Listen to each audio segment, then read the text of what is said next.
Need a family SUV with 7 seats? Bored by what's on offer? Seat hopes you'll like its offering, the Tarraco. You get Volkswagen Group engineering, sharp styling, plenty of interior space, and, the Iberian maker hopes, a dash of Spanish flair, which this car will need to stand out in its segment. Seat has decided that this Tarraco should be set up fractionally firmer and ride 20mm lower than its Skoda Kodiaq and Volkswagen Tiguan Allspace production stablemates. As a result, it feels slightly more agile through the bends than a large, high-set family car like this normally would, and occasionally it gets a little more upset over porous surfaces than an SUV of this kind might usually do.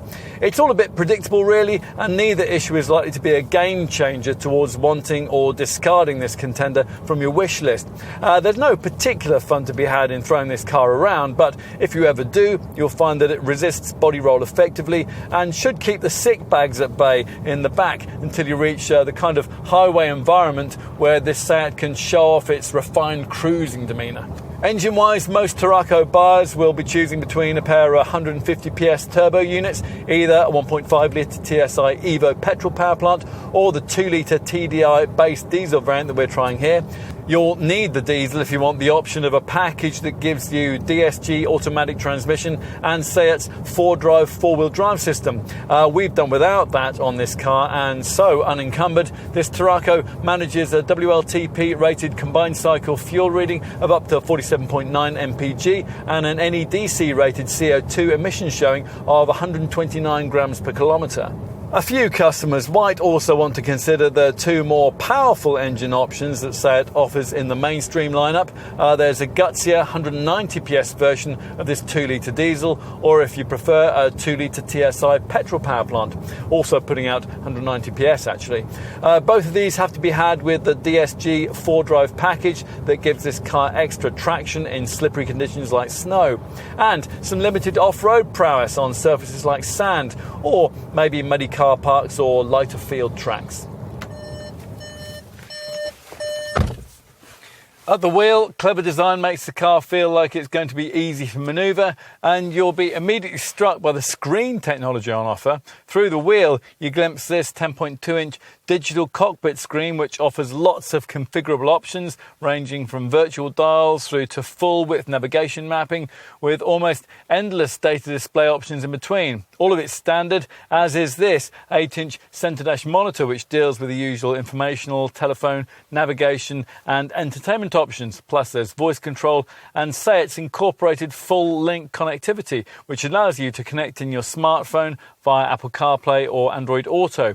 In short, very little has been forgotten, which makes up for the fact that despite all the technology, it doesn't feel especially upmarket in here unless you've stumped up for a particularly ritzy trim level. We've also found this to be a very family-friendly cabin, the air-conditioned glove box, the adjustable cup holders, the connectivity points, pretty much everything that you'd want really. Enough on what it's like in the front of this Tarraco, let's check out the rear, and that's accessed through these wide opening doors. This second row bench features all the versatility you'd want from this kind of 7-seat SUV. So the backrest reclines for greater comfort on longer journeys, and the 60/40 split seat base slides back and forth too. So, what's it going to be like in the third row?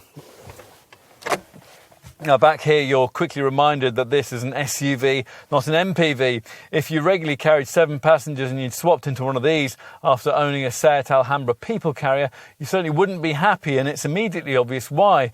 Overall, though, the space back here isn't really any more restricted than it would be in any other mid-sized SUV of this kind, and uncomplaining adults joining you for short journeys will probably be quite glad of it. Some cars set out to be different. This isn't one of them. It couldn't be really, so closely has it been based on its Skoda and Volkswagen Group cousins. Seat has instead been content to add just a dash of extra Iberian flavour to an achingly competent existing recipe. So the Tarraco looks a bit sportier, thanks in part to a lower ride height, which means it drives slightly more engagingly too. It doesn't really offer anything very different to what's already on the market, but it's an engaging alternative that in many ways is difficult to fault. Will that be enough to establish Seat in this segment? It'll be interesting to see.